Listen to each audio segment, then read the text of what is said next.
ಬಂತು, ಹಬ್ಬನೂ ಹತ್ರ ಬರ್ತಾ ಇದೆ. ಸೊ ಟಿಕೆಟ್ ರೇಟ್ ಯಾವ ರೀತಿ ಇದೆ, ಪರವಾಗಿಲ್ವಾ? ಸರ್ ಮಾಮೂಲಿ ದಿನದಲ್ಲಿ 500 ಇರುತ್ತೆ, 700 ಇರುತ್ತೆ. ಹಾಗೆ ಫೆಸ್ಟಿವಲ್ ಸಮಯದಲ್ಲಿ 3000ವರೆಗೂ ಟಿಕೆಟ್ ಇರುತ್ತೆ. ವೀಕೆಂಡಲ್ಲಿ ಟೈಮ್ ರೇಟು ಹೆಚ್ಚಾಗುತ್ತೆ. ಎಲ್ಲ ದಿನ ಸೇಮ್ ರೇಟ್ ಇರೋಂಗಿಲ್ಲ ಸರ್. 500 ರೂಪಾಯಿ ಇರ್ಬೋದು, 600 ಇರ್ಬೋದು, 700 ಇರ್ಬೋದು. ನಾವಿವತ್ತು 1000 ರೂಪಾಯಿ ಟಿಕೆಟ್ ಬುಕ್ ಮಾಡಿರೋದು. ಡೈಲಿ ಚೇಂಜ್ ಇರುತ್ತೆ ರೇಟ್, ಸೇಮ್ ಇರೋಂಗಿಲ್ಲ. ನೀವು ಎಲ್ಲಿಗೆ ಹೊರಟಿದ್ದೀರಾ ಸರ್ ನಾವು ಬಿಜಾಪುರ ಹೊಂಟಿರೋ ಈಗ. ಮೊದಲೆಲ್ಲ ಎಷ್ಟು ಟಿಕೆಟ್ ಇರ್ತೈತೆ ನಾರ್ಮಲಾಗಿ? Normal sir 500, 550. ಇವಾಗ 1000 ಆಗೈತೆ, 700 ಐತೆ. ಬಸ್ ಮೇಲೆ ಡಿಪೆಂಡ್. ವರಮಹಾಲಕ್ಷ್ಮಿ ವಿಯರೆಲ್ಲ ಜಾಸ್ತಿ ಇರ್ತೈತಿ, ಕೆಲವು ಬಸ್ನಲ್ಲಿ ಕಮ್ಮಿ ಇರ್ತದೆ ರೇಟ್. ಈಗ 500 ರೂಪಾಯಿ ಕೊಟ್ಟೋಗ್ರು 1000 ರೂಪಾಯಿ ಹೆಂಗೆ ಕೊಟ್ಟು ಹೋಗೋಕ್ಕಾಗುತ್ತೆ? ಕಷ್ಟ. ಅನಿವಾರ್ಯ ಸರ್, ಹೋಗ್ಬೇಕು ಸರ್, ಹೋಗ್ಬೇಕಲ್ಲ, ಅನಿವಾರ್ಯ ಕಾರಣಕ್ಕೆ ಹೋಗಿ 1000 ಕೊಟ್ಟು ಹೋಗ್ಬೇಕು, 3000 ಕೊಟ್ಟು ಹೋಗ್ಬೇಕು. 3000 ಕೊಟ್ಟು ಹೋದ್ರೆ ಉದಾಹರಣೆ ಇತ್ತು ನಾನು.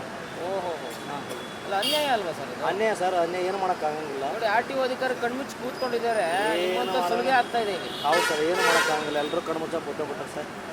ಅಲ್ಲ ಈಗ ಟಿಕೆಟ್ ಅಲ್ಲಿ ಅಷ್ಟು ಅಫಿಷಿಯಲ್ ಆಗಿ ತಗೊಂತಾರೆ, ಇಲ್ಲ ಅನಧಿಕೃತವಾಗಿ ತಗೊಂತಾರೆ? Online ticket sir, online booking. ಆನ್ಲೈನಲ್ಲೇ ಅಷ್ಟೇ ತಗೊಂತಾರೆ? ಆನ್ಲೈನ್ ಅಷ್ಟೇ ಬರ್ತೈತಿ. ಏನು ಡೈಲಿ ಆನ್ಲೈನಲ್ಲಿ ಚೇಂಜ್ ಆಗ್ತೈತೆ. Okay okay. Every hour change ಆಗ್ತದೆ ಟಿಕೆಟ್ ರೇಟ್. ನಮ್ಮ ಹೆಸರು ಸರ್? ಸಿದ್ದರಾಮ್ ಅಂತೇಳಿ. ಓಕೆ. 1400 ಹೇಳ್ತಾ ಇದ್ದಾರೆ ಒಂದು ಟಿಕೆಟಿಗೆ. ಹಾಂ, ಅಲ್ಲಿ ಹೋಗಿ ಕೇಳಿ ಬಂದೇವ್ರಿ. ಇನ್ನೂ ಹೋಗಿ 1400 ಒಂದು ಸೀಟಿಗೆ 1400 ಹೇಳ್ತಾರೆ. ನಾವು ದುಡ್ಕೊಂತಿನವ್ರಿ, ಯಾಕೆ ತಗೋಬೇಕು ಇಲ್ಲಿ ಹೋಗಿರುತ್ತೆ ಇದು ಮಾಡಿದ್ರಿ ಸರ್. ಎಲ್ಲಿಗೆ ಹೊರಟಿದ್ದೀರಾ? ಬಿಜಾಪುರ ಹೋಗ್ಬೇಕು. ಮೊದಲೇ ಎಷ್ಟು ರೇಟ್ ಇತ್ತು ನಾರ್ಮಲಾಗಿ? ನಾರ್ಮಲ್ ರೇಟ್ ಏನು? ನಾರ್ಮಲ್ ನೇಟ್ 500, 600 ರೂಪಾಯಿ ತೊಗೋತೀವಿ ಆ ಟೈಮ್ದಾಗ. ಬಿಜಾಪುರದಿಂದ ಬರೋ ಮುಂದೆ 600 ತೊಗೋತೀವಿ ನಮಗೆ. ಈಗ 1500, 1400 ಹೇಳ್ತಾ ಇದ್ದಾರೆ. ಅದು ಹೇಗೆ ಕೊಟ್ಟು ಹೋಗೋಕ್ಕಾಗುತ್ತೆ ಅಂತ? ನೀವು ಈಗ ಜಸ್ಟ್ ಕೇಳಿ ಈಗ ಹೊರಗಡೆ ಈಗ ಬಂದಿರಿ ಸರ್. ನಾನು ಒಳ್ಳೆ ಅನ್ಯಾಯ ಇದು. ಏನು ಹೇಳ್ತೀರಿ? RTO ಹೋದಾರಲ್ಲ, ಇದಕ್ಕೆ ಕಡಿವಾಣ ಆಗ್ಬೇಕು. ಏನು ರೀ ಸರ್, ಈ ಥರ ಮಾಡಿದ್ರೆ ಹೆಂಗೆ? ಎಲ್ಲಿ ನಾವು ದುಡ್ಕೊಂತಿನವ್ರು ಎಲ್ಲಿದು ಕೊಡೋದ್ರಿ ಕಾಸು ರೀ? ನಿಜ ನಿಜ ನಿಜ ನಿಜ. ನಮ್ಮ ಹೆಸರು? ರಾಜು ರೀ.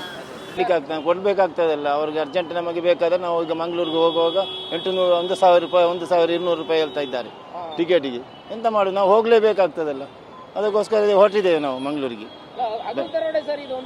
ಅದೇ ಆಗಿದೆ, ಕಂಡಾಪಟ್ಟಿ ರೇಟ್ ಮಾಡಿದ್ದಾರೆ ಈಗ ಟಿಕೆಟಿಗೆಲ್ಲ, ಕಂಡಾಪಟ್ಟಿ ಆಗಿದೆ. ನಮ್ಮ ಟ್ರೈನಲ್ಲಿ ಸೀಟ್ ಸಿಕ್ಕುದಿಲ್ಲ, ಟ್ರೈನ್ ಫುಲ್ ಆಯಿತು. ಬಸ್ಸಿಗೆ ಬರೋದೇ ಬಸ್ ಟಿಕೆಟ್ ಇಲ್ಲ. ಮತ್ತು ಇನ್ನು ಗೌರ್ಮೆಂಟ್ ಬಸ್ನಲ್ಲಿ ಹೋಗಬೇಕಾಗ್ತದೆ. ಕಡಿಮೆಯಲ್ಲಿ ಹೋಗೋದಾದರೆ ಗೌರ್ಮೆಂಟ್ ಬಸ್, ಬೇರೆ ಯಾವ ಬಸ್ಸು ನಮಗೆ ಸಿಕ್ಕುದಿಲ್ಲ. మరి ತುಂಬ ಕಷ್ಟ ಆಗಿದೆ. 1000 ಒಂದು ದಿವಸ ಈಗ ಇಂದು 2-3 ದಿವಸ ಆಯಿತು ಜಾಸ್ತಿ ಮಾಡ್ತಾ ಇದ್ದಾರೆ ಟಿಕೆಟಿಗೆ. 3 ದಿವಸದಲ್ಲಿ ಟಿಕೆಟ್ ಇಲ್ಲ ಅಂತ 1200, 1400 ಹೇಳ್ತಾ ಇದ್ದಾರೆ. ಎಂತ ಮಾಡಲಿಕ್ಕೆ ಆಗ್ತದೆ? ಇದು ಅದು ಹಾಕಬೇಕು. ಇದಕ್ಕೆಲ್ಲ ಅಲ್ಲ ಪಾಪದವರಿಗೆಲ್ಲ ತುಂಬ ಕಷ್ಟ ಇದು, ಅವ್ರು ದುಡಿಯುವವರಿಗೆಲ್ಲ ಎಂತ ಮಾಡಲಿಕ್ಕೆ ಆಗ್ತದೆ. ಅನ್ವರ್ ಹುಸೇನ್, ಬೆಂಗೆರೆ. ಯಾವಾಗಲೂ ಹಾಗೇನೆ, ಹಬ್ಬಕ್ಕೆ ಮಾತ್ರ ಯಾವಾಗಲೂ ಜಾಸ್ತಿ ಮಾಡಿಬಿಡ್ತಾರೆ. ಯೂಸ್ವಲಿ ಹೋಗೋದು ಏನು ಮಾಡೋಕ್ಕಾಗಲ್ಲ, ಹೋಗಲೇಬೇಕಾಗತ್ತೆ ಅಷ್ಟೇ. ನಾರ್ಮಲ್ಗಿಂತ ಯಾವಾಗಲೂ 800, 1000 ಇರುತ್ತೆ. ಇವಾಗೆಲ್ಲ 2000 ಮಾಡಿಬಿಡ್ತಾರೆ ಆ ಥರ. ಹೌದು ಹೌದು. KSRTC ಬಸ್ಸು ಬುಕ್ ಮಾಡಬೇಕು ಅಂದರೆ 1 ತಿಂಗಳು ಮುಂಚೆನೇ ಮಾಡಬೇಕು, ಅದು ಅಷ್ಟೇ ಅಷ್ಟೇ ಸರ್. RTO ನೋಡಿ ಇದೆಲ್ಲ ನಡೀತಾ ಇದ್ರು ಕೂಡ ಗೊತ್ತೇ ಇಲ್ಲ ಅನ್ನೋ ರೀತಿ ಇದಾರೆ. ಎಷ್ಟೊಂದು ಅನ್ಯಾಯ ಅಲ್ವಾ ನೋಡಿ? ಹೌದು. RTO ಅಧಿಕಾರಿಗೆ ಏನು ಹೇಳ್ತೀರಾ? ಏನು ಹೇಳಬೇಕು, ಇನ್ನು ಜಾಸ್ತಿ ಬಸ್ ರೇಟ್ ಅವರೆಲ್ಲ ಫಿಕ್ಸ್ ಮಾಡಬೇಕು ಕರೆಕ್ಟಾಗಿ. ಕಾರ್ಯಾಚರಣೆ ಮಾಡಬೇಕಾಗಿತ್ತು, ರೈಡ್ ಮಾಡಬೇಕಾಗಿತ್ತು, ಇದಕ್ಕೆಲ್ಲ ಕಡಿವಾಣ ಹಾಕಬೇಕು. ಪ್ರೈವೇಟ್ ಬಸ್ಸಸ್ ಜಾಸ್ತಿ ಇರೋದ್ರಿಂದ ಅವ್ರಿಗೆ ಬೇಕಂದಂಗೆ ಅವ್ರು ಹಾಕೊಂಡ್ಬಿಡ್ತಾರೆ. ಬಟ್ ನಮಗೆ ಬೇರೆ ಆಪ್ಷನ್ಸ್ ಜಾಸ್ತಿ ಇರಲ್ಲ. ಅಟ್ಲೀಸ್ಟ್ KSRTC ಚೆನ್ನಾಗಿರೋ ಬಸ್ ಜಾಸ್ತಿ ಮಾಡ್ಕೋಬೇಕು, ಇಲ್ಲ ಅಂದರೆ ಇಲ್ಲೊಂದು ರೂಲ್ಸ್ ಹಾಕಬೇಕು. ಸೃಷ್ಟಿ.